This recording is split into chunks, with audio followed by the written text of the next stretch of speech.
tenemos una cantidad inimaginable de material audiovisual que ahora, confinados por la pandemia, estamos aprovechando más que antes. Estas imágenes, estos sonidos, nos cuentan historias, son parte de nuestra memoria colectiva, de nuestro patrimonio cultural. Son una ventana al mundo y también una ventana al pasado que no debemos dejar que se pierda. Así que para comenzar esta plática, lo primero que les voy a poner es una joya auditiva. A ver si reconocen de quién estamos hablando. Chapultepec, agosto 15 de 1909. Señor Tomás A. Edison, estimado y buen amigo, me refiero a su grata 8 de julio. Yo también, como usted, recuerdo con placer el tiempo aquel en que tuve la satisfacción de conocerle y conocer sus atrevidos experimentos, al que más tarde habría de someter a disciplina el fuego arrebatado por Franklin a los cielos para perpetuar acá en la tierra, en sus maravillosos aparatos fonográficos, la cariñosa voz de los seres amados, reproduciendo todos los ritmos, todos los acentos y todas las modulaciones del lenguaje humano. Su amigo, que con orgullo estrecha su mano, Porfirio Díaz. No sé si alguno de ustedes haya tenido la oportunidad antes de escuchar la voz de Porfirio Díaz. Esta joya sonora se conserva en la Fonoteca Nacional, pero la pueden encontrar completa en YouTube. Solo les he puesto un pequeño fragmento. Y precisamente es parte de los testimonios sonoros que ya desde esta época, 1909, empezamos a tener. El sonido anterior, pues prácticamente nos es ajeno. Es hasta fines del siglo XIX que empiezan a hacerse estas grabaciones que nos han permitido conocer voces de cantantes de ópera, fragmentos de ópera, entrevistas, grabaciones como esta de Porfirio Díaz, y que son parte de este patrimonio sonoro que hay que conservar. Ahora para nosotros es lo más normal grabar un audio, mandar un mensaje por WhatsApp en audio, con imágenes, con iconos, con emoticones, con lo que sea. Pero pensemos que en estas conmemoraciones del centenario pues han pasado muchas cosas. Y hay otro formato que también surge en esta época en la que voy a tratar, que es precisamente el surgimiento del cine, el cinematógrafo. Les voy a compartir un fragmento que me es muy cercano. Forma parte del documental histórico titulado Memorias de un Mexicano, formado con películas, con vistas que capturaba mi abuelo Salvador Toscano y otros fotógrafos también, y que fueron editados y recopilados por mi tía Carmen Toscano. También lo pueden ver completo en YouTube, pero solo les voy a compartir unos minutos. Espero que se vea bien esta imagen. Se aplazó porque se acercaban las fiestas del centenario de la iniciación de la independencia, a las cuales fueron invitados todos los países amigos, y hubo tan brillantes embajadores especiales como el marqués de Polavieja, que llegó a bordo del vapor Alfonso XIII trayendo la representación y que gozó de gran popularidad. Su hermosa hija, María de los Ángeles, tuvo que permanecer en la plataforma del tren recibiendo el aplauso de los veracruzanos.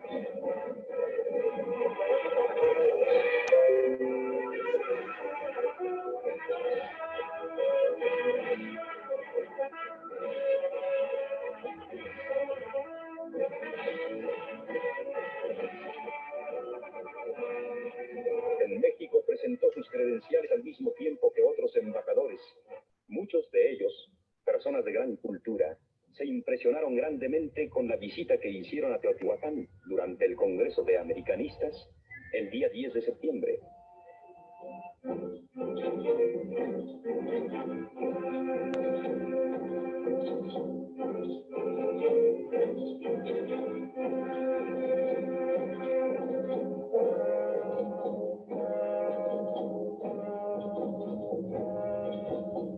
El ministro de Instrucción, Justo Sierra, después de visitar el museo, dio una brillante explicación acerca de la historia antigua de México.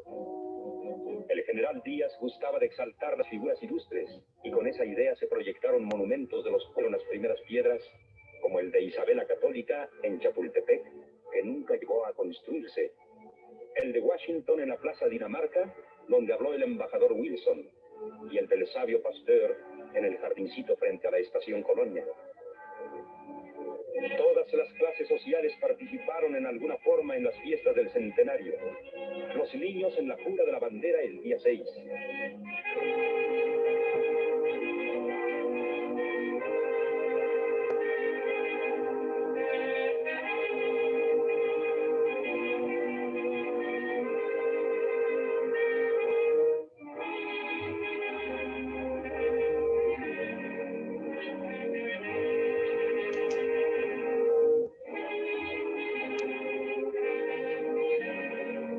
Los empleados en la procesión cívica el día 14.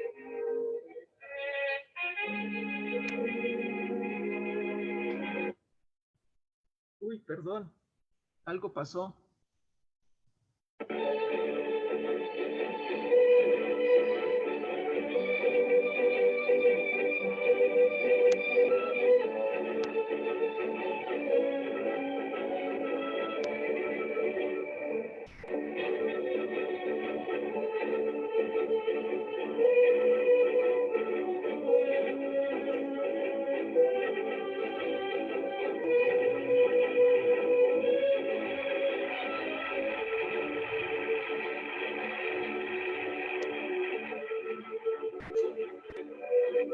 El grupo de los científicos parecía seguro de sí mismo al descender por la majestuosa escalinata del Palacio Legislativo en construcción, sin adivinar que la estructura de aquella cúpula sería aprovechada después para el monumento a la Revolución.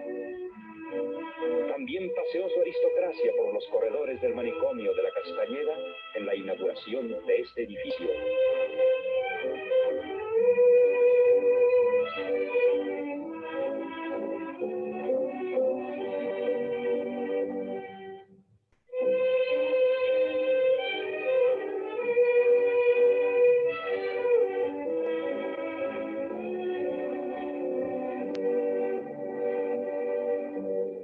Y en la exposición japonesa hizo alarde de elegancia y de lujo.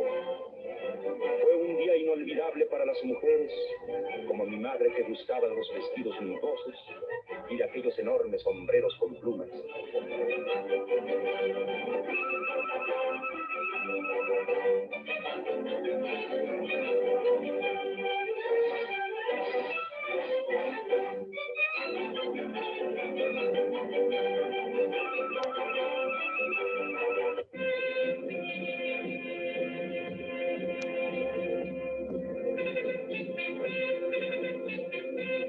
Un desfile histórico, el día 15, nos mostró las principales épocas de la vida de México.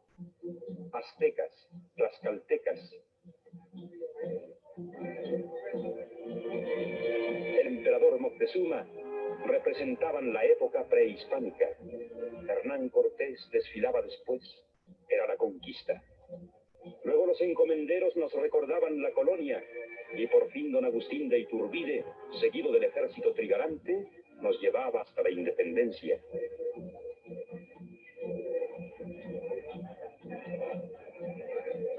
Dos días después, presenciamos una de las ceremonias más solemnes que hubo en las fiestas del centenario.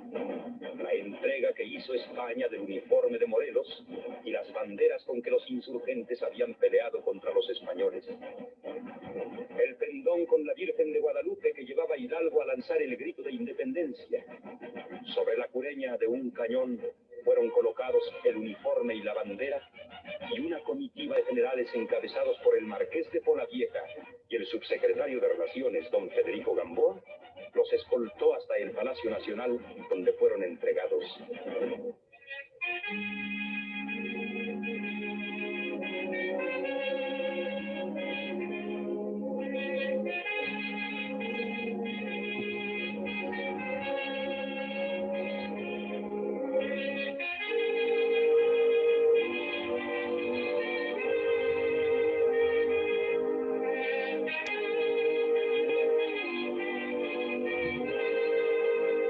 También se honró al movimiento movimiento de reforma, inaugurando el hemiciclo a Benito Juárez.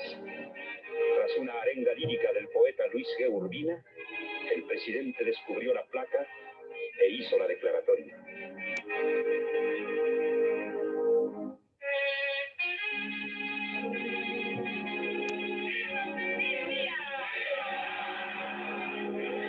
La columna de la Independencia fue inaugurada el día 16. Una caravana de carruajes que conducía a los embajadores y a los invitados pasó por las calles. Bueno, pues esta parte es solamente un fragmento de la película Memorias de un Mexicano, que también, como les digo, está en YouTube. El sonido que tiene no es el sonido original. Esta película en realidad es una recopilación de las vistas tomadas por mi abuelo que mi tía juntó y dio a conocer en 1950. Escribió un guión para darle una secuencia histórica y utilizó pues estas voces que lo mismo gritan viva Porfirio Díaz y después el mismo señor gritará viva Zapata, etcétera, pero eran recursos que se utilizaban en esa época. Pero lo que espero es que hayan podido darse una idea en términos generales de lo que fueron las fiestas del centenario. Voy a hablar ahora un poco más despacio. Mi abuelo juntó las imágenes y empezó a hacer funciones prácticamente al mes o a los 2 meses de que se dieron estas fiestas, y imprimía estos carteles muy vistosos y llevó la película por distintas poblaciones, por distintos teatros, y como ustedes ven, anunciaba que eran 4,000 metros de película, lo cual ya para la época pues era un portento. El cine tenía pocos años de haber sido introducido y ya había esta posibilidad de ver largometrajes. Además, con un sentido tal vez comercial, en este cartel que se conserva en la Fundación Toscano, que es la que tiene todo el material del abuelo y que ahora está en la UNAM, una parte dice, si presenció las fiestas en México, búsquese usted en las películas. Ustedes notarán que aparecen muchas cabezas, muchas caras, inclusive una bicicleta cuando viene algún desfile histórico, pero era la manera de atraer a la gente. Con solo 40 centavos podían ver lo que acababa de acontecer. Pero tengo que hacer un recuento de que las fiestas de la independencia pues no fueron únicamente conmemoradas en 1910. No puedo, por cuestiones de espacio, de tiempo y de respeto, ocuparme de todas las manifestaciones festivas en todo el país. Para las fiestas de San Luis Potosí, pues los remito a sus maestros, a Flor Salazar y a Sergio Cañedo, quienes han trabajado las fiestas de San Luis. Yo les voy a hablar, con perdón de ustedes, de las festejos en la Ciudad de México. Una vez que se consumó la independencia y al final ya del imperio de Iturbide, empezaron a aparecer una serie de conmemoraciones. Aquí vemos una imagen de uno de los festejos en el Zócalo, en ese entonces llamado Plaza Mayor o Plaza de la Constitución. No voy a hacer un recorrido con mucho detalle por todo el siglo XIX, solo les voy a mostrar algunos ejemplos. En 1823 hubo una primera ceremonia para reunir los restos de los héroes de la independencia y se hicieron algunos grabados, algunas imágenes.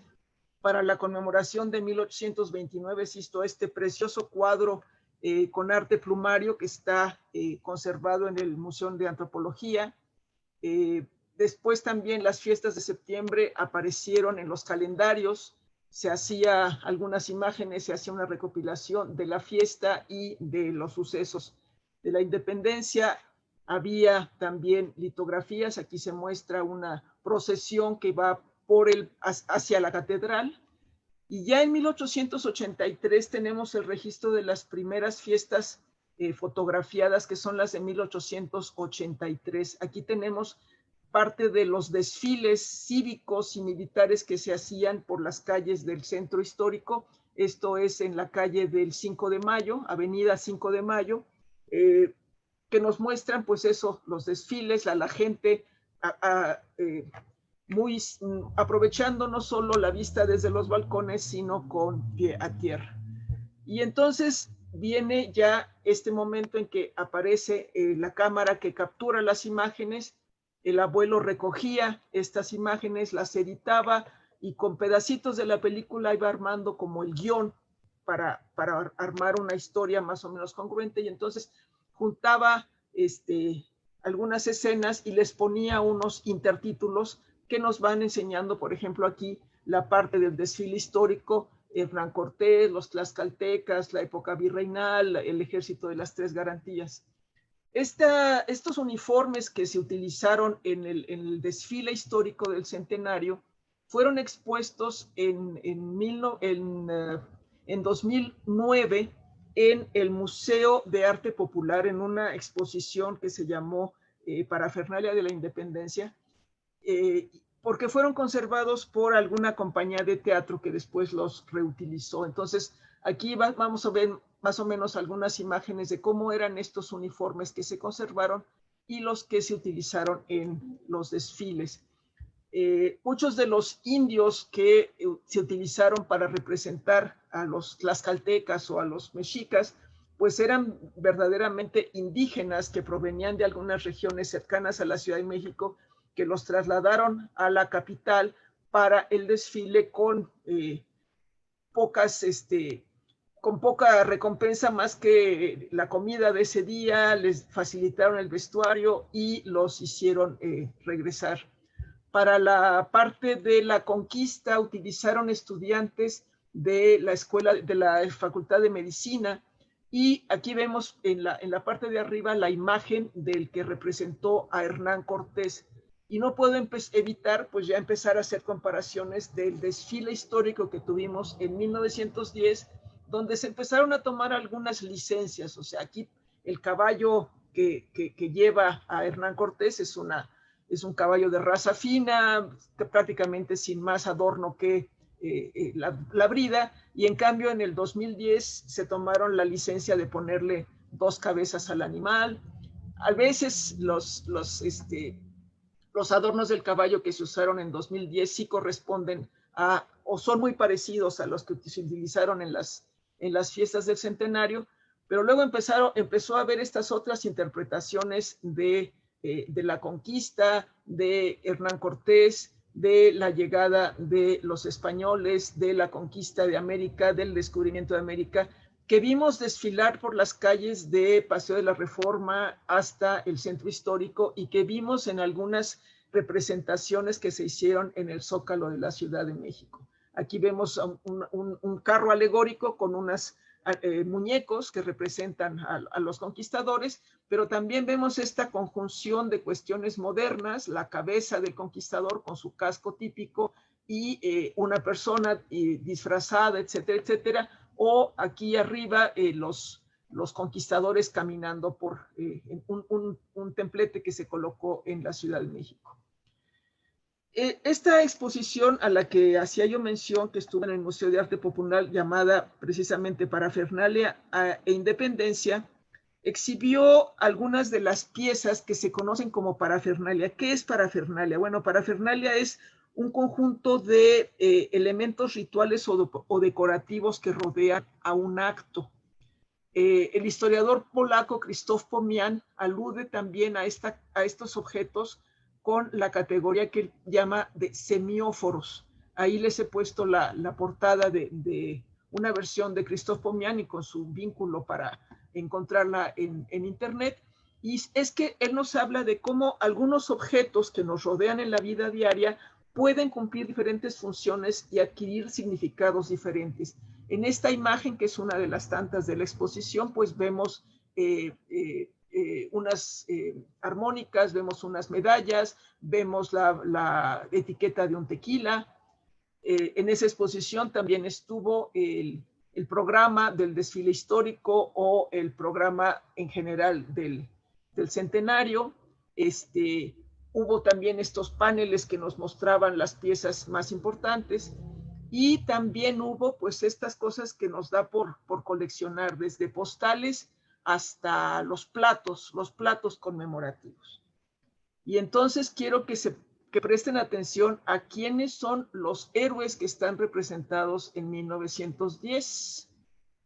Efectivamente, Porfirio Díaz se pone a la par de Miguel Hidalgo y de Benito Juárez.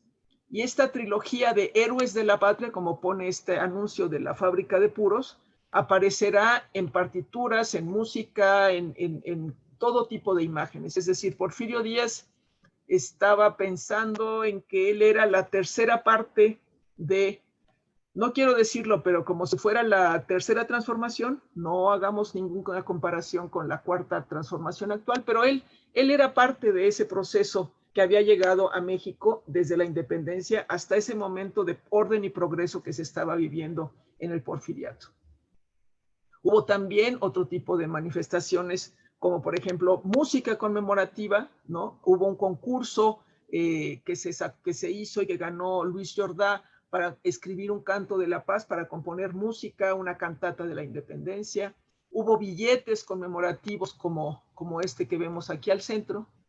Y bueno, en 2010 repetimos la idea de la parafernalia, pero ya tenemos muchos más soportes y entonces nos tropezábamos con Hidalgos, Morelos, Guerreros, Iturbides y simplemente la imagen o la bandera en una cantidad que ustedes no sé si recordarán, pero yo sí me aparecían prácticamente hasta en los hielos, como esta bolsa de hielos.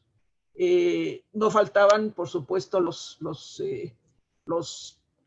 pins que se llaman, que si alcanzan a ver, lo compré en esa exposición de la parafernalia y era el tipo de cosas que se usaban para las conmemoraciones. Bueno, pues en la actualidad o en 2010 sacamos también toda clase de objetos.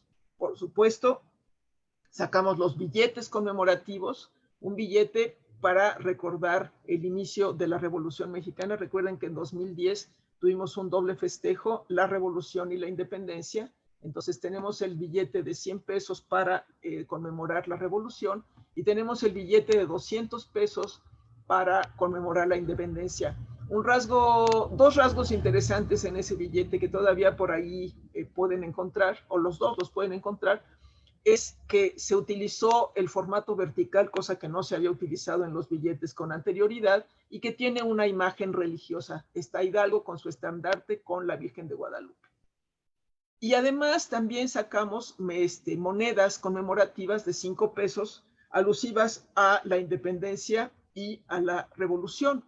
Hubo un estudio que se involucró a algunos historiadores para escoger a los personajes que fueran más representativos tanto de la independencia como de la revolución. Hubo pocas mujeres en la independencia, doña Josefa, doña Leona Vicario, que ahora estamos en su año, en la revolución, pues la señora Carmen Cerdán, etcétera. Estas fueron las maneras en que en 2010 se siguió un poco el estilo de sacar un billete conmemorativo y ahora también monedas como se había hecho en 1910.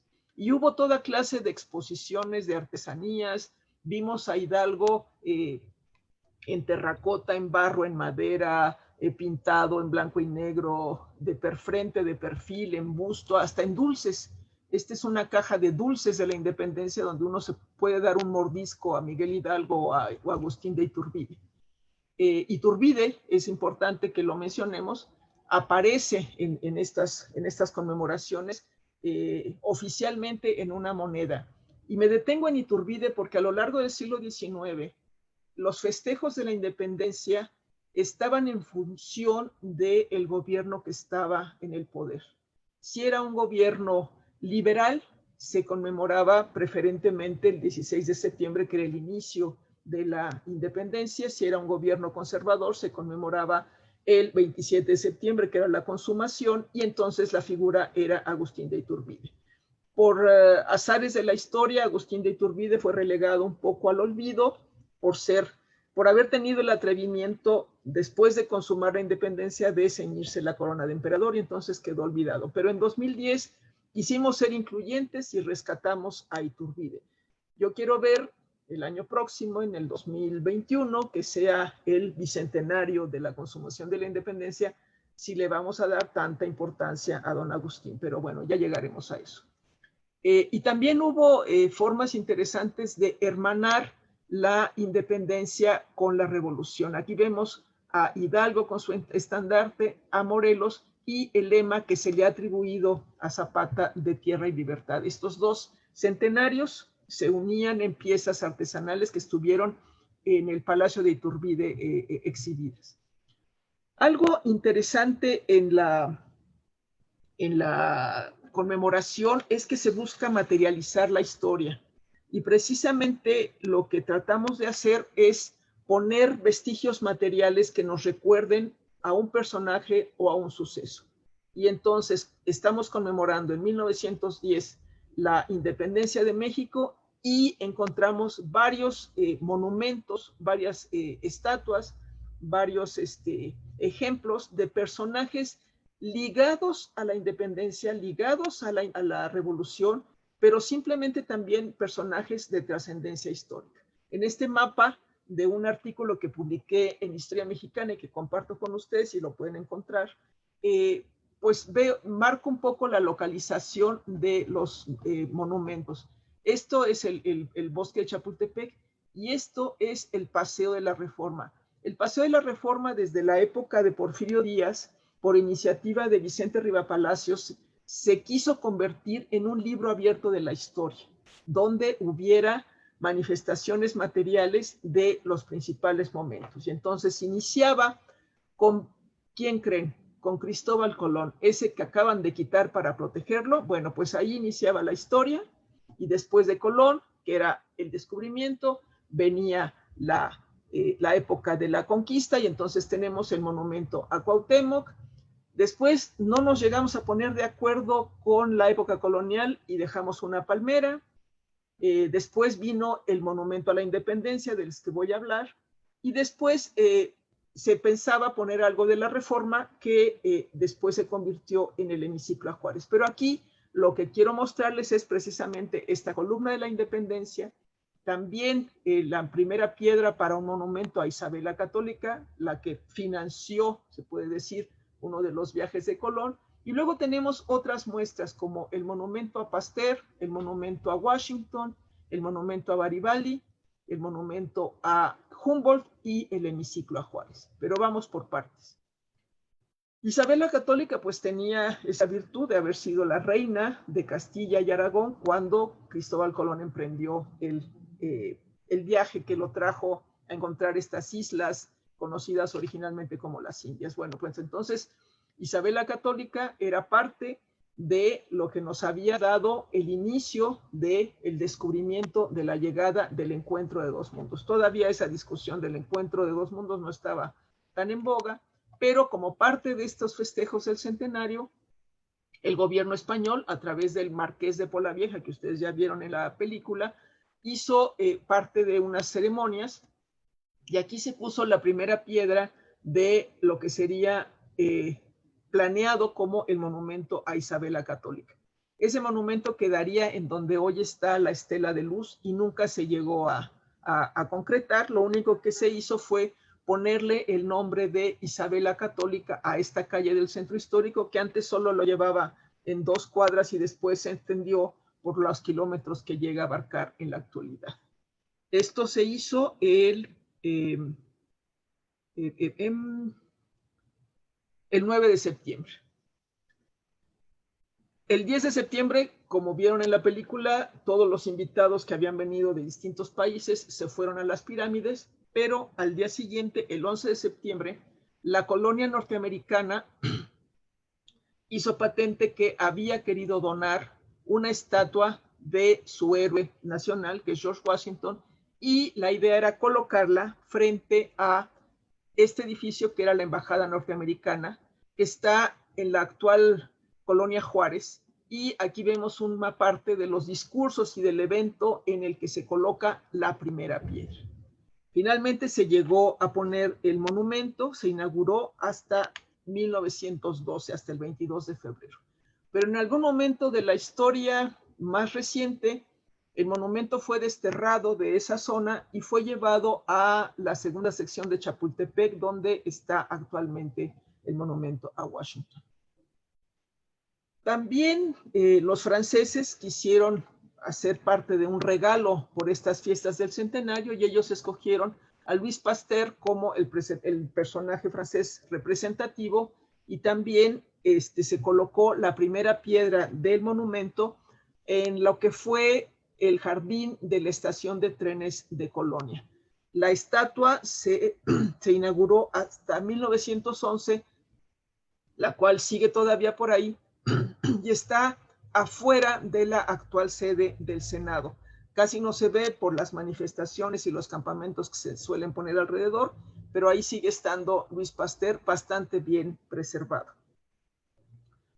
Los alemanes también contribuyeron a las fiestas, perdón, y no nos mandaron una primera piedra, sino que ya nos mandaron una estatua de Alejandro de Humboldt, que fue colocada en las afueras del Templo de San Agustín, que después se convirtió en la Biblioteca Nacional.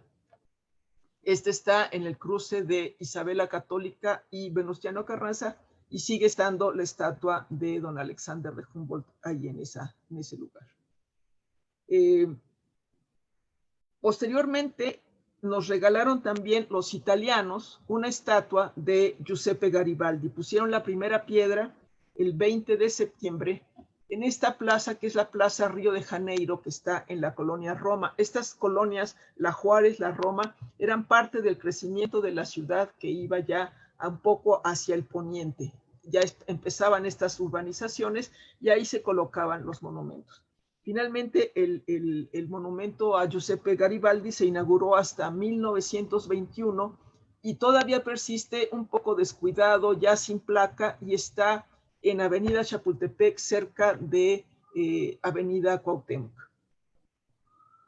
También la colonia otomana regaló el que conocemos como el reloj otomano, que está en el cruce de la calle de Bolívar y Venustiano Carranza. En el centro hay quienes dicen que los libaneses también intervinieron en el financiamiento de este reloj, y los chinos nos regalaron el famoso reloj chino. Esta de aquí arriba es la imagen original de cómo era el reloj, que fue dañado durante la decena trágica, como se ve en esta otra imagen, y ya la reconstrucción que hicieron es un poco distinta del original. Está situado afuera de la actual Secretaría de Gobernación. Hubo también algunas, ¿cómo se llama?, homenajes a otros personajes de la independencia. No voy a hablar de la Casa de Leona Vicario, porque ya este año ya hemos hablado mucho, pero también de doña Josefa Ortiz, que se le pusieron, el monumento se puso a fines de 1909, en 1910 se hicieron algunos actos y sigue estando ahí en la Plaza de Santo Domingo. Pero otro de los personajes que aparece en esta parafernalia que les he mostrado es precisamente Benito Juárez. Y entonces les pongo aquí un ejemplo de cómo la prensa, el periódico El Imparcial, nos muestra, nos hace la crónica de la inauguración del monumento y nos dice que está hecho carne de mármol, se yergue majestuoso el ilustre patricio. Porfirio Díaz y Benito Juárez en vida estuvieron peleados hasta la muerte, hubo colaboraciones, hubo encuentros, desencuentros, pero después el patricio se volvió como el ídolo de Benito Juárez, de Porfirio Díaz, y se le erigió este hemiciclo. Aquí vemos todavía esta parte de abajo, es una de las escenas que ustedes pudieron ver en Memorias de un Mexicano, cuando se descubre la placa. Aquí está el discurso, y esta es una imagen de cómo se veía el monumento, el hemiciclo a Juárez. Quienes han seguido las noticias pues saben que le han roto las alas al águila, lo han grafiteado, ahora lo protegen en todas las manifestaciones, pero finalmente fue un monumento de la independencia, del centenario de la independencia, que se inauguró el 16 de septiembre. Y ese día también se inauguró el que conocemos como el Monumento de la Independencia o el Ángel, que si ustedes son muy fijados, verán que aquí solo tiene una parte de escalinatas, porque al momento de construirse solo se pusieron unos cuantos escalones para elevar la columna. Con el hundimiento de la Ciudad de México ha sido necesario ir aumentando el número de escalones porque la ciudad se hunde, pero la cimentación de la columna y la Independencia fue tan buena que no se ha hundido. Ahora está en proceso de restauración, también ha sido grafiteado y demás, pero con los temblores, pues ustedes saben que esta zona de la Ciudad de México, o sea, es mucho víctima de los temblores y la columna ha sufrido. De hecho, la imagen de la Victoria, la de arriba, se cayó en el temblor del 57 y ahora están reforzando y enderezando la columna de la Independencia. Hubo también, claro, no solo Hidalgo hizo la Independencia, también participó Morelos. A él se le puso un monumento en la Ciudadela que sigue estando presente. En 10 pusieron una placa alusiva, pero se inauguró hasta 1912. Y entonces vamos a llegar a las fiestas, las fastuosas fiestas del Bicentenario. No podemos evitar hablar de estas cosas que ahora pues estamos temiendo que pase algo similar en el 2021. 1910 fue el final de el periodo largo de Porfirio Díaz. Porfirio Díaz estuvo en el poder 30 años y 2 meses después de estas fastuosas fiestas del centenario de la Independencia, estalló la Revolución Mexicana. El resto ustedes se conocen bien la historia. Pero llegamos a 2010 y tenemos en el gobierno a un gobierno conservador. Entonces, un gobierno conservador es difícil que pueda tranquilamente conmemorar una revolución si finalmente es algo con lo que está en contra. Entonces, se le dio muchísimo más peso a la conmemoración del movimiento de independencia. Pero hubo una serie de actos que ahora se llaman más bien actos de corrupción.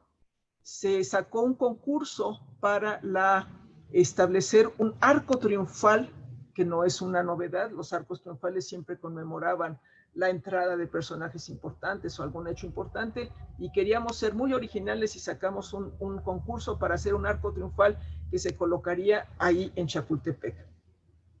Hubo un concurso bastante amañado y en vez de arco triunfal se convirtió en la Estela de Luz, un monumento que costó muchísimo dinero, que no pudo ser inaugurado a tiempo. Aquí el presidente Calderón está poniendo la primera piedra. Simplemente para la ceremonia de colocación de la primera piedra se gastaron miles y miles y miles de pesos, con un retraso de 2 años. Empezaron a escarbar, los materiales no llegaban, hubo pleitos con los diseñadores.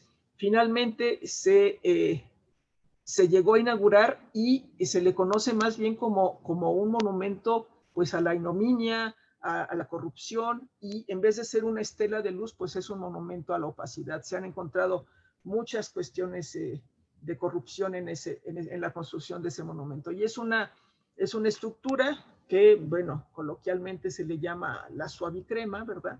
Tenía la idea de colocarse en ese lugar para que tuviera visibilidad, pero le construyeron atrás la Torre Mayor, está la Torre de Vancomer, están otros edificios, y ahora prácticamente está en la opacidad absoluta. Después, estos movimientos. Bueno, hubo también en el 2010 una gran cantidad de exposiciones, pero la más importante fue en Palacio Nacional. En Palacio Nacional hubo un despliegue, no se había abierto hasta donde yo sé el recinto que era la residencia del presidente para una exposición. Hubo un equipo asesorado por historiadores de gran renombre que buscaron hacer una exposición donde se mostraran elementos conciliadores, elementos de todos los aspectos de la historia, y por eso se llamó México 200 años, la patria en construcción. Buscaba hermanar precisamente la independencia con la revolución. Y entonces, a través de los pasillos de Palacio, uno podía encontrar, por supuesto, que a nuestros héroes, algunas escenas en relieves, también había otras exposiciones que se hicieron fuera de la Ciudad de México. Se construyó cerca de Silao, en Guanajuato, un museo expresamente que se llamaba Expo Guanajuato, que era el museo que iba a permanecer ahí para la historia de los bicentenarios. Era titulada México, un paseo por la historia. Y si ustedes se fijan en esta imagen, empieza desde el prehispánico, la colonia, la independencia, Juárez, la revolución y el presente. Y entonces ese gran espacio se construyeron unas naves donde se podían ver objetos, donde se podían ver imágenes, donde se podían escuchar música, y quedó como un elefante blanco porque estaba ubicado lejos de la ciudad. Las personas que no tenían coche no podían acceder fácilmente, se gastó muchísimo dinero y hasta donde yo sé no se le ha dado mucha utilidad. Había también algunas imágenes que estaban mal realizadas, no todas las piezas de ahí eran originales, más bien eran copias. Eso sí, se vendió la parafernalia que ustedes quieran. Ahí encontraban la taza, la camiseta, el morral, todo relacionado con la independencia. El guión no era muy bueno, la explicación a mí no me convenció, pero era un poco la visión oficial de la historia en ese momento. Tenemos otro momento histórico importante, que es el intercambio de banderas. Ustedes saben que durante las guerras, pues parte de la derrota o parte de la victoria es tomar la bandera del enemigo, y entonces México tenía una serie de banderas que los españoles habían capturado durante la guerra y se fueron a España. El marqués de Polaviejo ya había traído alguna bandera, y en esta exposición del Bicentenario pues también recuperamos algunos estandartes y algunos pendones. Hubo toda una ceremonia en el Campo Marte donde se trasladaron las banderas, que después se pusieron como parte de esta gran exposición junto con otros lábaros de distintas épocas de nuestra historia. Las banderas son muy difíciles de preservar, las telas no son de no aseguran que se mantenga el color durante tantos años, pero se hizo un buen trabajo de restauración. Y claro, había estas representaciones de la vida cotidiana, esta gente que anda por la calle asaltando, los peligros, un poco para mostrar cómo era la vida en México durante los 200 años anteriores. Pero también las manifestaciones festivas estaban afuera de los recintos oficiales de los museos. Este es un bajo puente que un día encontramos simplemente paseando por ahí, donde encontramos toda la historia de los participantes de la independencia, y que no fue de una factura oficial, sino de una factura más espontánea, más de la gente del pueblo, sin mayor interés que el participar de los festejos del centenario. Hubo una página oficial, todavía funciona el INER, que era un instituto dedicado solo a la revolución. Después le cambiaron el nombre, es Instituto Nacional de Estudios de las Revoluciones de México.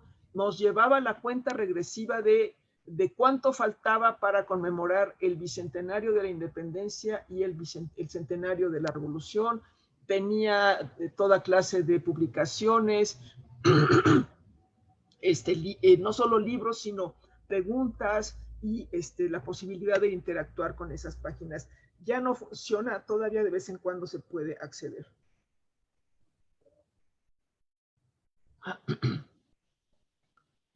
Y después, claro, organizamos desfiles en 2010 de tipo muy variado. Esta imagen me encanta porque tenemos estos personajes que son entre extraterrestres, ángeles e historiadores, porque trae su globo que dice Haz Historia. Fueron uno de tantos bloques que desfilaron durante los varios desfiles que hubo para conmemorar los 200 años de la independencia. Hubo también ceremonias rituales. Los pueblos originarios, como diría ahora el presidente, hicieron toda un ritual de limpieza en el Zócalo, afuera de Catedral, con incienso, con flores, con esto. Claro, una de estas señoras traía una bolsa de una marca comercial muy cara, pero bueno, ellos se decían que eran los originarios y entonces estaban haciendo parte de este ritual conmemorativo de la independencia. Hubo estos desfiles donde nos mostraban carros alegóricos que, bueno, algunos tenían una gran producción, una gran ingenio, otros eran un poco tiesos y lo que nos mostraban eran precisamente estos estereotipos. Este representaba el continente europeo, prácticamente a España. Este era Asia, donde tenemos a una entre china y japonesa pintada de amarillo, con un color que no tienen. Este era un africano que está representado con un león. Y este era la América. Aquí vemos a la América desfilando enfrente del Monumento a la Independencia, con el estereotipo de el nopal, el penacho, la pluma, etcétera, etcétera.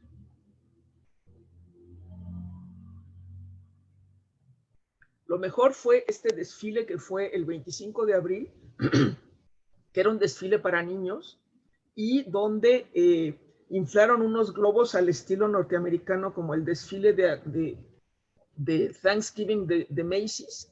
Y entonces vimos desfilar a nuestros héroes de la independencia y de la revolución en estos grandes globos tirados por una serie de personajes, nada más que claro, el problema es que el Paseo de la Reforma no está libre de árboles, de cables, entonces tenían que hacer casi acostar a los héroes para que pudieran pasar abajo de los cables y no se atoraran. Entonces fue un desfile que se supone que era para niños. Esta foto que la tomé desde el Ángel de la Independencia muestra a los niños fascinados, pero el problema es que no se le dio toda la circulación, no circuló toda la información que debía de haber circulado para informar a la población de lo que estaba sucediendo. Yo repito esta anécdota porque me parece muy importante. Es decir, desperdiciamos la posibilidad de acercar más la historia a el común de la gente. Y algún niño que estaba con su papá junto a nosotros decía, papá, ¿quién es el señor del bigotito? Tú búscalo en internet, no sé. No había este conocimiento, este reconocimiento de los héroes y la gente no siempre le quedaba claro que esta botarga podía ser Allende y este era el padre Hidalgo, que aquí también está el padre Hidalgo con doña Josefa y doña Leona. Es decir, se buscaban humanizar o hasta caricaturizar a los héroes para que fueran atractivos para la gente, pero desde mi punto de vista, pues no se logró ese acercamiento y sí se generó mayor confusión. Después vino este famoso desfile que precisamente culminó en el Zócalo el 15 de septiembre por la noche. Y entonces tenemos aquí a un Hidalgo un poco moderno en un barquito de papel hecho con las hojas de un periódico que sí existía en esa época, que era el Diario de México, pero que jamás anunció esta noticia de mexicanos, viva México, ha iniciado la independencia. Pero el famoso barquito anduvo desde la Estela de Luz, bueno, desde Chapultepec hasta el Zócalo, y la gente pensando que sí, que el periódico El Diario de México había anunciado el inicio de la guerra de la independencia. Estas confusiones fueron las que a mí en lo particular no me parecieron. La presencia de Iturbide, les digo, apareció, de abajo es Guerrero, pero aquí está Iturbide en el famoso abrazo de Acatempa en versión muñequito, en versión botarga, en versión actores, es decir, todos los personajes importantes de la independencia y de la revolución desfilaron por ahí. Claro, apareció don Porfirio, ¿cómo no? Ahí en medio de unas construcciones, de unas tuercas, como hablando del progreso, y luego este era el señor del bigotito que mi vecinito no reconoció, que era Francisco I. Madero. Era impresionante. Aquí están los semáforos de Reforma que impedían el paso de los globos erguidos, que había que acostarlos. Y estas imágenes, si no las tomé yo, son sacadas de las páginas oficiales, pero aquí se ve la gran cantidad de gente que participó en esas celebraciones. Aquí se ve todavía a Colón, aquí está Cuauhtémoc, aquí está La Palmera y aquí está la Independencia. Este es el libro abierto de la historia.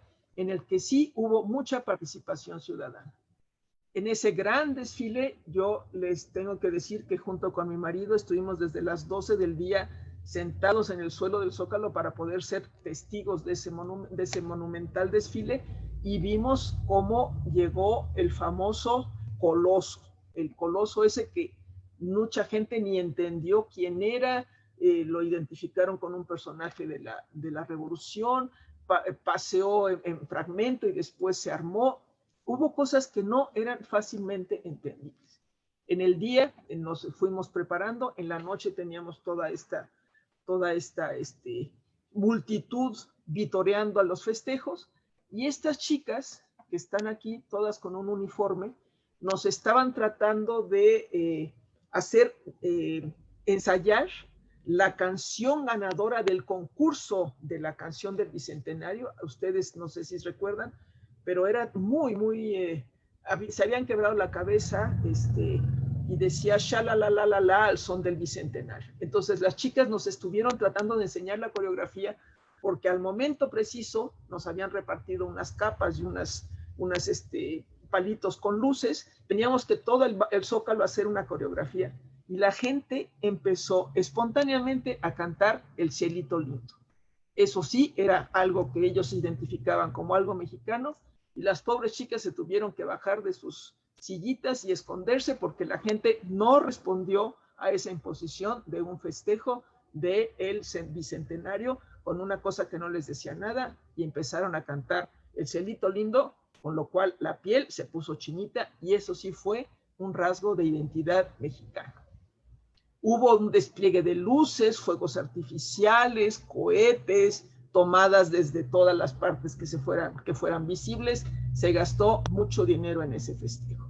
Hubo también cosas que desfilaron, como esto, que era, se supone que Quetzalcóatl, pero parecía un dragón chino de estos del Año Nuevo Chino. Este era el ángel de la independencia que pasó volando. Hubo estas demostraciones con algunos acróbatas que volaban o que hacían figuras en un panel. Hubo fuegos artificiales en el propio ángel de la independencia, y el presidente dando el grito de la independencia con la campana de Dolores aquí arriba.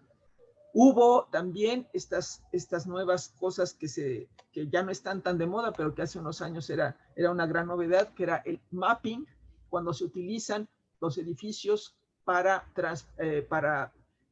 proyectar algunas imágenes que cuentan también un discurso. Entonces, sobre la catedral, aquí pueden ver que se habla de progreso, aquí está el mapa de la República, aquí está el ángel, aquí está la pirámide. Todo eso era como querer hacer atractivo un festejo, y la gente no siempre entendió el verdadero significado del festejo. Claro, ver sobre el edificio del antiguo ayuntamiento la bandera, pues sí podría ser llamativo, pero muchas de las otras cosas no lo fueron. Y a veces había que estar muchas horas esperando el momento para ver cómo nos contaban nuestra historia.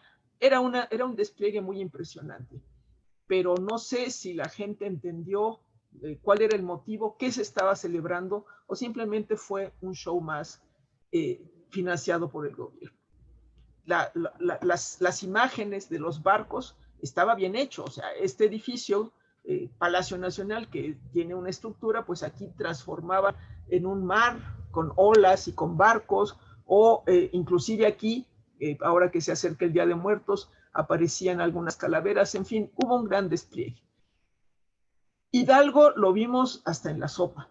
Hubo desfiles, hubo alebrijes, hubo mappings, hubo representaciones teatrales.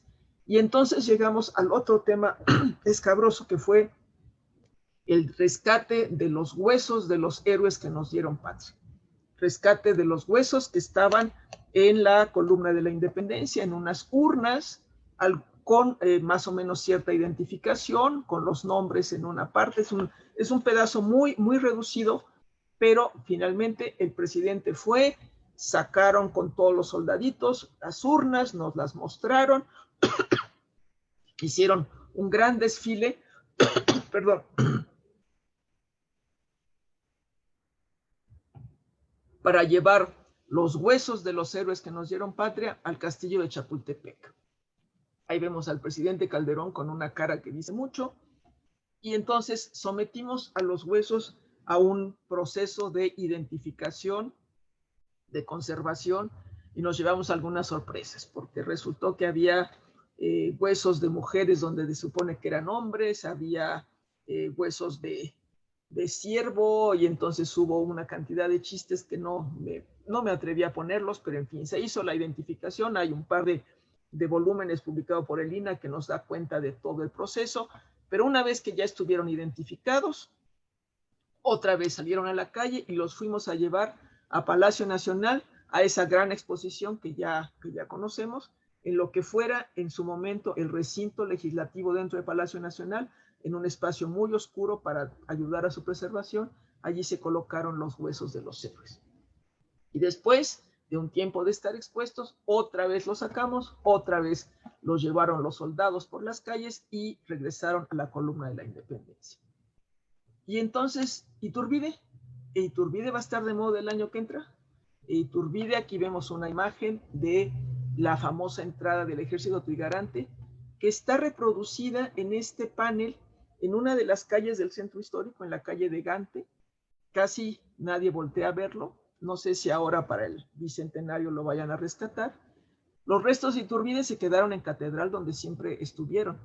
Bueno, no donde siempre. Iturbide murió fusilado en Padilla, en Tamaulipas, y en el siglo XIX se hizo toda una ceremonia en 1838, para trasladarlos a la Ciudad de México, y quedaron en Catedral. Sí, se le puso el retrato, se le puso en el centro la urna, se pusieron las banderas, pero después se acabaron las fiestas y Iturbide sigue en Catedral, mientras que los otros héroes fueron exhibidos, fueron mostrados, fueron al monumento a la revolución, a la independencia, donde permanecen a la fecha. Mi abuelo también sacó el gran festejo de los 2 centenarios de la independencia, el inicio y la consumación. Y también buscó imágenes. Estos son de 1922, hubo muchísimo menos participación, muchísimo menos eventos en la Ciudad de México, pero él juntó algunas imágenes y también las exhibió. Se han llegado a hacer algunas cosas interesantes, como esta reconstrucción de uno de los arcos efímeros que se armaban para alguna entrada importante, para la entrada del Ejército Trigarante, y esto está afuera del convento de San Francisco, junto a la Torre Latinoamericana, junto al Sambors de los Azulejos, y se hizo esta transposición hace algunos años de cómo sería si pudiéramos reconstruir la llegada del Ejército Trigarante a la Ciudad de México. Hay una publicación muy importante, muy interesante, que es esta crónica oficial de las fiestas del centenario, publicada por Genaro García, y que Condumex sacó en 1991, por ahí anda en las bibliotecas, y trae una gran cantidad de imágenes que pueden ustedes consultar para tener una idea un poco más amplia de lo que fueron estas fiestas del primer centenario. Fiestas que tuvieron un significado, que tuvieron una trascendencia internacional, no solo con la presencia de los embajadores, sino con los regalos que hicieron los países y las colonias, y que ahora para el 2021 pues estamos buscando traer el penacho de Moctezuma, que no nos van a devolver, traer unos códices que no nos van a prestar, porque también va a coincidir el 2021, va a ser de 2 centenarios o sesquicentenarios y centenarios. Va a ser el bicentenario de la consumación de la independencia, pero también los 500 años de la conquista de México. Y entonces, si en 1910 no tuvimos mucho problema para rescatar a Benito Juárez y a Miguel Hidalgo y hermanarlo con Porfirio Díaz, pues ahora estamos buscando eliminar todo lo que tenga que ver con el encuentro de los dos mundos, con Colón, con Cortés, con la conquista. Ya vimos a Cortés, no hay estatua de Cortés, hay una calle en la colonia Lomas de Virreyes, pero sí hay iniciativas de senadores y diputados de que todo nombre de calle, monumento, estatua que tenga que ver con el descubrimiento y la conquista se borre de la historia. Y entonces tenemos una forma diferente de ver la historia, una forma, como siempre, ordenada por el poder y que finalmente nos va a llevar a otra visión de la historia, que es la que nos quiere imponer la autoridad. Y tal vez dentro de unos años tengamos también una gran publicación o una gran película que nos hable de las fiestas de 2021, de las que todavía no podemos hablar, pero dentro de unos años espero que las podamos conversar. Y con esto termino mi presentación y por supuesto, si alguien quiere hacer algún comentario o alguna pregunta, por supuesto que con todo gusto. Y dejo de compartir la pantalla. Bueno, muchas gracias, doctora. La verdad es que fue muy bonito, muy interesante ver todas estas imágenes, este pequeño extracto que nos puso al principio. Al menos para mí, digamos, vi imágenes que no había visto antes y como que dan una nueva perspectiva, ¿no? De lo que representaron estas celebraciones del centenario, ¿no? Y esta comparación que se hace entre el centenario y el bicentenario, ¿no? Y las diferentes formas de celebrar, ¿no? La independencia. Todavía nos quedan 20 minutos que podremos dedicar muy bien a que se haga una serie de preguntas, aquí una discusión con la doctora Zárate Toscano. Entonces, no sé si alguien tenga algo que preguntar, preguntas, comentarios. Me parece que por acá había un comentario. Adelante. Buenas tardes, doctora Zárate.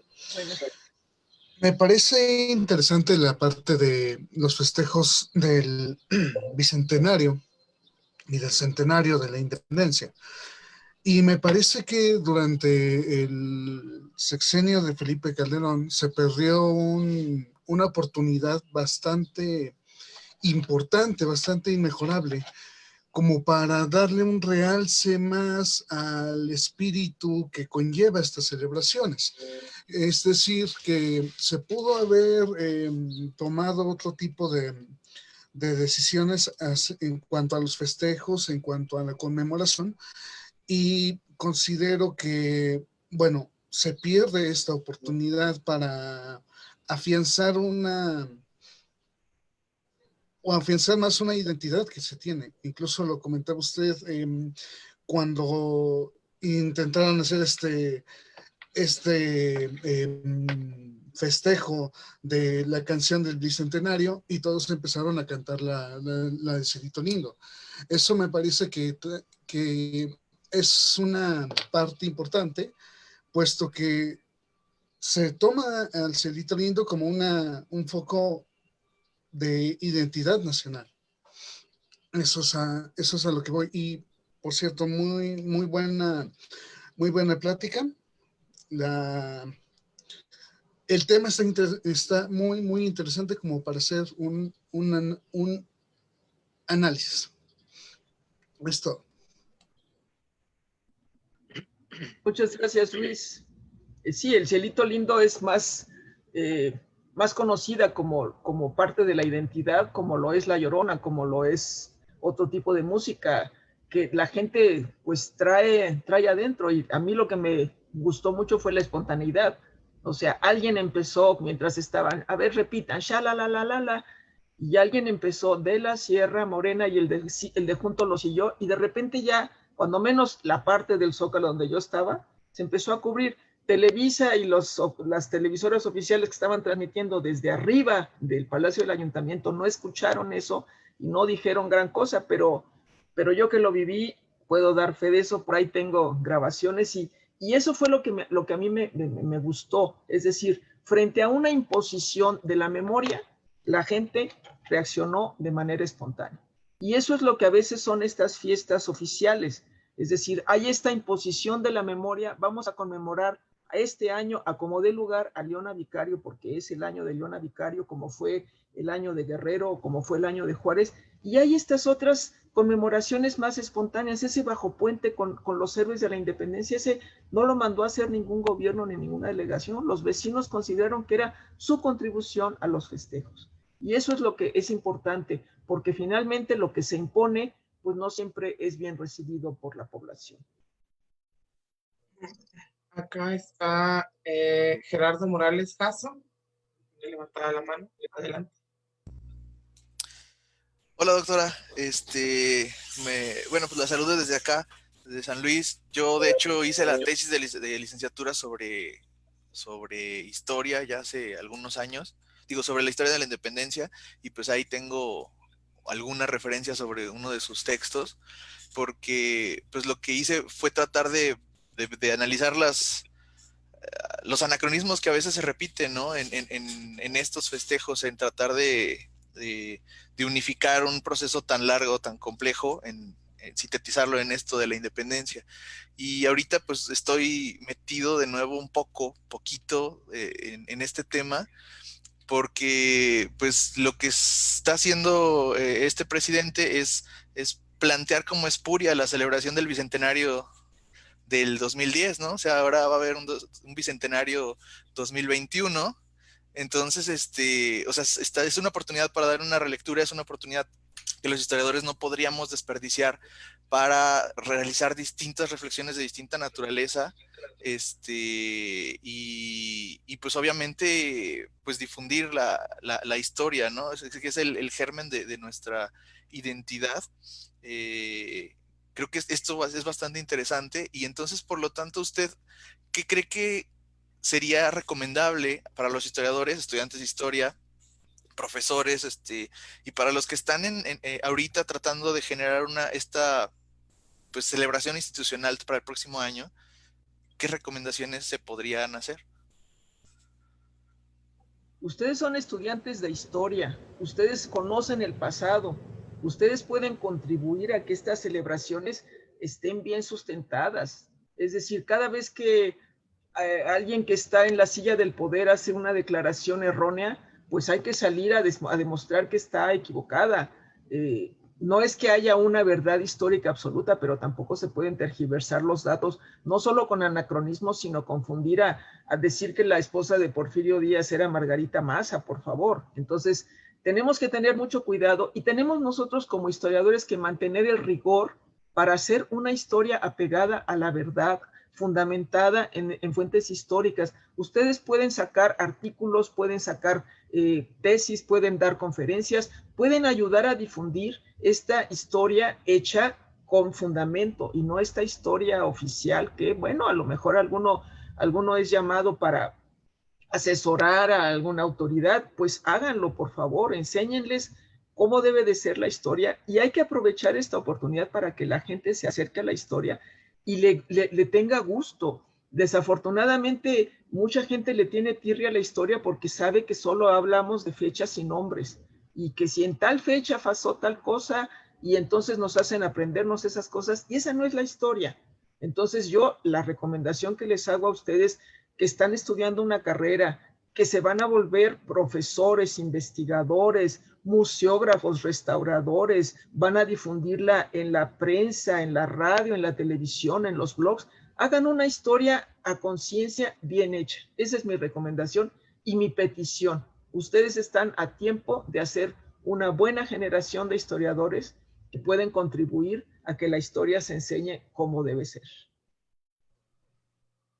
Bien, adelante, Everardo. Sí, antes que nada, buenas tardes ya. Yo soy estudiante de quinto semestre. Antes de que pasara esta pandemia, iba a haber una reunión en Costa Rica respecto a los festejos, precisamente a los festejos de estos eventos históricos. Entonces yo me puse a hacer un pequeño trabajo para exponerlo respecto al bicentenario, los festejos del bicentenario, pero yo me fui más hacia la historia oral de los militares que participaron en este evento, y a mí se me hizo muy interesante el hecho de que los cadetes del Heroico Colegio Militar, el adiestramiento que ellos tuvieron para poder cargar las urnas y el peso que tenían estas urnas, y cómo, o sea, todos los meses de adiestramiento y exclusivamente nada más para este evento, todo el adiestramiento que llevaron, la alimentación que se les dio, y cómo cuando cargaban las urnas no se notaba ni que pesaran. Cuando checa uno el peso, es algo que dice uno, ¿cómo es posible? Entonces yo lo tomé desde este punto de vista y también tomé el desfile militar de ese año, de los eventos, de cómo se organizaron, de todo de las prácticas en el campo número 1. Incluso entrevisté a algunos instructores y algunos cadetes y se me hizo muy interesante tomarlo desde esa perspectiva, de los preparativos, pero a través del ejército.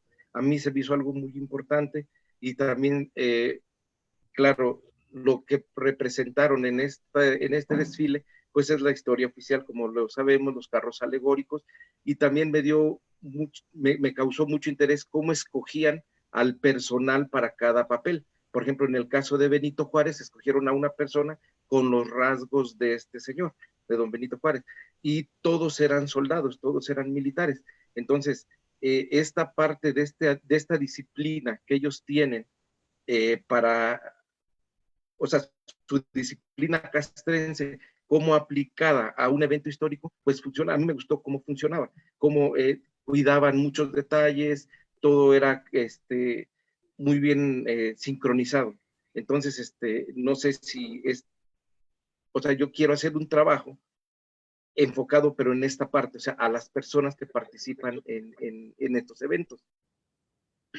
Pues tienes una fuente maravillosa, porque los testimonios orales de los que participaron en esos eventos son fabulosos. O sea, yo ya quisiera una ouija para entrevistar a los que estuvieron en el desfile histórico de 1910 y pues no la voy a poder tener, ¿verdad?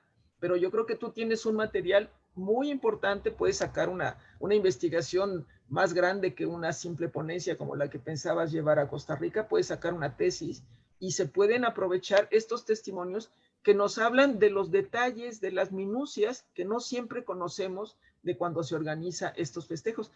¿Cuántos kilos, litros, no sé, de helio se tuvieron que necesitar para inflar esos globos? ¿Quién los iba jalando? ¿Quién los iba cargando? ¿Quién los diseñó? O sea, dentro de cada uno de estos detalles de la organización, pues encontramos gente comprometida, gente que a lo mejor sí fue preparada, instruida, gente que espontáneamente colaboró, pero que nos dan una visión de las fiestas que no siempre llegan a la prensa, que no siempre llegamos a conocer. Y yo te conmino a ti y a todos tus compañeros a que hagan ese tipo de investigaciones. Yo, y se los repito, tuve que hablar de la Ciudad de México porque es donde vivo, es lo que conozco. Pero ustedes que están en San Luis, pues a lo mejor me tienen historias bien interesantes que contar de cómo se celebraron y de cómo se van a celebrar estas fiestas. Yo les pido a través de David que se mantengan en contacto conmigo, si yo les puedo auxiliar, recibir sus textos, leer, apoyar, echar porras. Estoy, por supuesto, fascinada de conocer a estas gentes que están haciendo historia desde San Luis Potosí y que están interesados en la historia, cosa que es lo que a mí me apasiona. Así que, por favor, cualquier duda, cualquier detalle, David, te pido que me pongas en contacto con quien así lo solicite. Claro, doctora, con mucho gusto. Ya saben todos que, como acaba de decir la doctora, si quieren contactarse con ella, me dicen y yo le hago llegar sus inquietudes a la doctora Zárate Toscano. Por acá Gerardo Morales nos compartió a la doctora y a nosotros nos compartió un artículo titulado Bicentenario de la Independencia 2021, 9 claves de análisis histórico e historiográfico. Está en la revista Letras Históricas. Para que, por ahí, cualquiera que tenga inquietudes al respecto de este 2021 que tanto hemos estado comentando, digamos, tenga algo en que basarse, ¿no? Para tratar de entender qué es lo que vamos a vivir el próximo. ¿Alguien más que tenga alguna pregunta, algún comentario para la doctora Zárate Toscano? Aprovechemos ahorita que también tenemos un buen margen de tiempo para seguir preguntándole a la doctora sobre las dudas que les hayan surgido. Bueno, yo quiero hacer un comentario. Primero agradecerle a la doctora por su charla, fue muy buena. Es muy bonito ver, la historia de la vida cotidiana es muy bonita, a mi parecer, a mí me gusta mucho. Y es muy bonito ver, por ejemplo, en el pasado este tipo de conmemoraciones, este tipo de actividades que se llevaban para, pues sí, para celebrar fechas importantes. Y después ver cómo la doctora pues le dio seguimiento en los festejos que hizo el gobierno de Felipe Calderón en 2010. Eso también me gustó mucho verlo, así que en ese sentido, pues muchas gracias, doctora. Y bueno, pues nada más hacer el comentario, ya se viene el próximo año las conmemoraciones de la conquista aquí en México, Tenochtitlán.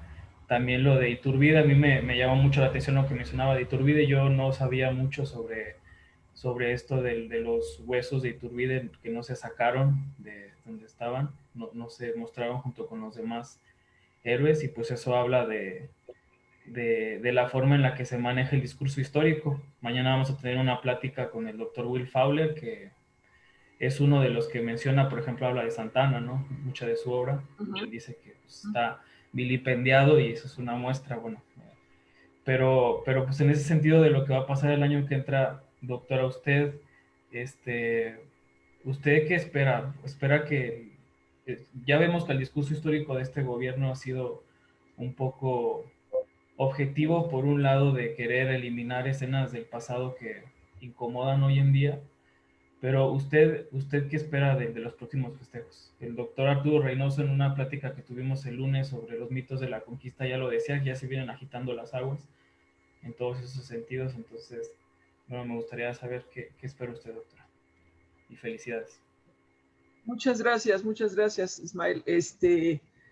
Siempre se ha dicho que la historia la escriben los vencedores, ¿no? León Portilla hizo famosa aquella visión de los vencidos.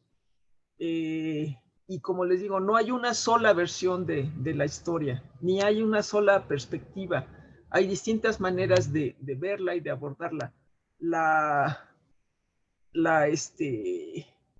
¿Cómo se llama? La gran celebración del 2021, desde el año pasado, antepasado, la están preparando, trajeron especialistas, hicieron el momento en que llegó Cortés a tal lugar, a tal otro, pero pues también es bastante contradictorio y bastante difícil de aceptar. O sea, si ya hubo una gran protesta que bajó a Colón del pedestal, ¿no? Con el pretexto de restaurarlo y lo que sea, pues aquí no podemos bajar a Hernán Cortés porque no lo tenemos en ningún pedestal, pero puede haber agresiones contra todo lo que recuerde a España, desde la paella, por decir algo burdo, pero no puede ser que la historia esté nada más para, ¿cómo se llama? Para atacar a unos o para defender a otros. Es decir, la historia la hacemos todos, la historia, como nosotros como profesionales de la historia, como historiadores, tenemos la obligación de mostrarla con todas sus herramientas, con todas sus verdades, y oponernos a que se haga una manipulación de la historia como se acostumbra desde el área, desde la silla del poder, como se dice, ¿no? Desde nuestras trincheras podemos contribuir a difundir entre los historiadores una buena manera de hacer historia. ¿Cómo vienen las fiestas del centenario, del bicentenario de la consumación? Yo las veo opacadas una vez más, ¿no? Como las de 1921 que le tocaron a Álvaro Obregón, después de, igual que la lucha de independencia duró por 11 años, la lucha de la revolución duró otros tantos, y ya no hubo mucha fuerza para hacer la gran conmemoración de la consumación. Este año de 21, después de esta terrible historia de la pandemia que nos tiene encerrados, quién sabe con qué fuerzas lleguemos al 2021 y con qué ganas de festejar y qué es lo que querramos recordar, ¿no? Vemos que se están haciendo grandes esfuerzos, se están haciendo grandes preparativos. Yo quiero ver esos discursos oficiales que nos van a estar transmitiendo, y busquemos la manera de mostrar cuál es la visión de la historia que nosotros tenemos y cómo buscar que no sea esta versión oficial tan difundida y tan aceptada como si fuera la única y la verdadera. Esa es mi recomendación. Bien, muchas gracias, doctora. Aquí tenemos una pregunta, más bien un poco de carácter técnico, sobre extracto que nos presentó del documental, bueno, de esta reconstrucción que hizo su abuelo. Nos comenta Dolores Ortiz, y saludos a la doctora y a todos los presentes. Quisiera saber cuál es el lugar en el que puedo ver la película que presentó y el lugar donde se encuentran los artículos dentro de la UNAM. Pregunta si es un museo o... Bueno, la película se difundió todavía desde formato VHS, y después se sacó en DVD, y había copias de la película en YouTube. Ahí, si ponen Memorias de un Mexicano, estoy segura que van a encontrar alguna de las versiones, unas menos pixeladas, otras más pixeladas, pero está ahí. Y en cuanto a la parte de la UNAM, bueno, está en la Filmoteca de la UNAM, no está todo, no es tan fácil de consultar, pero existe mucha información. Se hizo ¿cómo se llama? Un CD con los carteles de todas las películas que se anunciaban. Se hicieron varios libros, porque claro, en 1910 era el inicio de la revolución, y entonces en 2010 nos dio por rescatar todo lo que hubiera de la revolución. Entonces hubo libros con los fotogramas, por ejemplo, que les mostré. Todo eso está disperso, pero la película, que es lo que resume toda lo que recuperó mi abuelo, la pueden ver en YouTube. Memorias de un Mexicano se llama. Fue estrenada en 1950, se exhibió en ese entonces en el Cine Chapultepec, y después ya ha tenido exhibiciones más bien privadas. En las universidades la pueden solicitar, la pueden exhibir, y finalmente es un testimonio que pues yo desde chica estaba acostumbrada a verlo. Nunca me planteé la posibilidad de que hubiera un actor en el papel de Porfirio Díaz. Para mí era lo más normal. Ahora ya se hacen otro tipo de representaciones. A lo mejor en una de esas llega a las otras plataformas que tienen más difusión, pero yo creo que es un documento que, aunque no sean especialistas en Revolución Mexicana, ni en independencia, ni en conmemoraciones, es un documental que tienen que ver para que conozcan un poco cómo era esa vida cotidiana, esa vida de lucha, esa vida conmemorativa, y todo lo que se muestra. Son 90 minutos que para mí no tienen desperdicio. Gracias, doctora. Ya para cerrar, una última pregunta de Everardo. Sí, perdón, doctora. Yo tengo una pregunta respecto al bicentenario, a los festejos. ¿Usted cree que se vieron afectados estos festejos por la llamada guerra guerra con el narcotráfico que se vivió precisamente durante este sexenio y durante esta época? Entonces, ¿cree usted que los festejos hubieran sido todavía más, o sea, hubieran sido mejor si no hubiera existido esta situación en el país? La situación del país lleva muchos años con elementos negativos, y más que el narcotráfico, yo veo el problema de la corrupción, el problema del manejo de los fondos, el problema de a quién se le asignan estas comisiones, etcétera. Fue difícil saber, o sea, poder pensar en qué hubiera sido, pues ya no lo sabemos. Lo que podemos ahorita es más bien ponernos a tratar de pensar qué va a pasar con este festejo del 2021, este doble festejo de conquista y consumación. ¿Cómo lo van a llevar adelante? ¿Qué tanto dinero se van a gastar? Nos quitan los fideicomisos, nos quitan fondos, nos quitan esto. Se requiere mucho presupuesto para resolver el problema de la pandemia, pero pues vamos a gastar una buena cantidad en estas fiestas del bicentenario y del sesquicentenario. Vamos a ver qué pasa. Gracias. Bueno, David, nada más quería hacer un comentario a la doctora. En Sí, la transmisión de vinculación en Facebook Live hay 10 personas presentes, y preguntó Ricardo Teodoro Alejandres, bueno, le pregunta a la doctora, ¿se puede ubicar al porfiriato y las fiestas del centenario como el inicio formal e institucional de una cultura política conmemorativa aún vigente? No. La cultura conmemorativa viene pues prácticamente desde el inicio de la independencia. O sea, el padre Hidalgo inició el movimiento en septiembre noviembre de 1810, y ya para 1812 Allende hizo el primer intento de una conmemoración del inicio de la independencia, y de ahí para el Real. O sea, año con año, la diferencia era que quien lo organizaba, un grupo en el poder o el otro grupo en el poder, privilegiaban el inicio, privilegiaban el final. Este afán conmemorativo viene pues prácticamente a año y medio después de que se inició el movimiento y continúa hasta la fecha. Los matices que se le dan en cada época y en cada gobierno pues son los que están variando mucho. Bien, Bueno, y ya nada más para finalizar, David, la doctora Flor de María Salazar, doctora Flor, quiere hacer una pregunta. Sí, la doctora, bueno, estoy aquí con la doctora vía WhatsApp y quería dialogar un poco con la doctora Sara Toscano, pero la sacó, tiene un problema de conexión ahí, entonces, miren, ya creo que ya volvió a entrar. ¿Nos escucha, doctora Flor? Sí, sí escucho, gracias. Hola, Verónica, ¿cómo estás? Hola, Flor, bien, bien. Hola. Lo más rápido posible porque mi internet es completamente inestable. Bueno, retomando todo lo que has dicho, compartido con nosotros, que ha sido muy interesante. Y comentabas que en el 2010, pues el gobierno era un gobierno de derecha y la interpretación que hicieron, pues dejaron fuera del lado de la revolución y se enfocaron más a la independencia.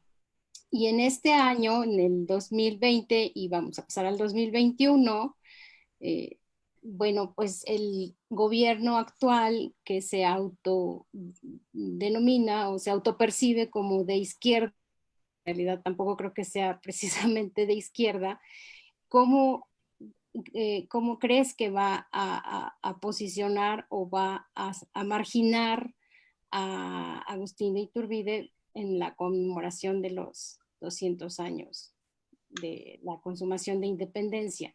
Hace unos momentos, antes de que se me perdiera la conexión, decías que, o percibí que sentías que no era muy positivo los festejos o cómo iban a hacerlo, ¿no? Pero pues está la posibilidad, si damos el beneficio de la duda, pues al menos que permitan que se impriman libros, más allá quizá de festejos conmemorativos a través de desfiles, con carros alegóricos, etcétera, etcétera, pero a través de publicaciones, no sé, como más libertad en la narrativa, en los discursos que se puedan producir en las regiones. Claro, claro. Una de las grandes diferencias entre la conmemoración del centenario de la independencia y el bicentenario de la independencia es que en tiempos de Porfirio Díaz hubo obra pública. Ustedes en el pequeño fragmento que puse de Memorias de un Mexicano vieron que se construyó la Castañeda, hubo ferrocarril, hubo edificios, se abrió la universidad. O sea, eso para el bicentenario, ¿qué tuvimos? La estela de luz. O sea, eso no se puede equiparar. En cuanto a publicaciones, sí hubo publicaciones. Yo me acuerdo que cuando se cumplieron los 75 y 175 años de la independencia de la revolución, el INER sacó una colección de libritos pequeños, un poco con el afán divulgativo, para dar a conocer a los héroes de la independencia, de la revolución. Se reeditaron las obras de los principales cronistas, de los principales historiadores de la independencia, de la revolución.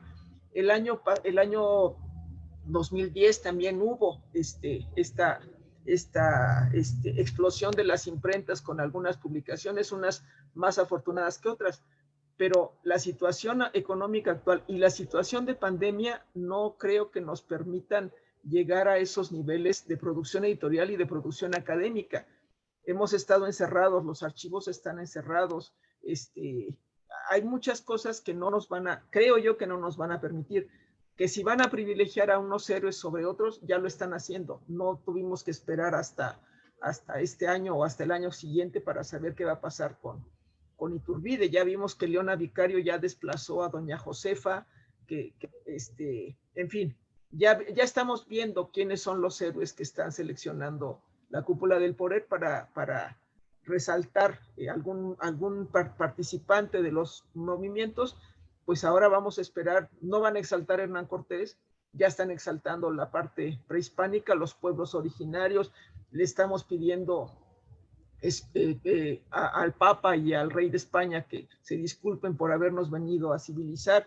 O sea, hay cosas que ya se está notando cuál es la postura oficial de la historia, y nosotros como historiadores pues tenemos que buscar la manera de mantenernos optimistas y mostrar lo que nosotros sabemos hacer, que es una historia basada en hechos reales. Así es. Bueno, muchas gracias. Gracias. Bueno, muchas gracias, doctora Flor. Muchas gracias también, doctora Zárate. Podríamos hablar de esto todo el día, pero bueno, ya estamos sobre tiempo. Pero bueno, nuevamente le agradezco mucho, doctora Verónica, que haya aceptado nuestra invitación, que haya venido aquí a prestarnos 1 hora y media de su tiempo.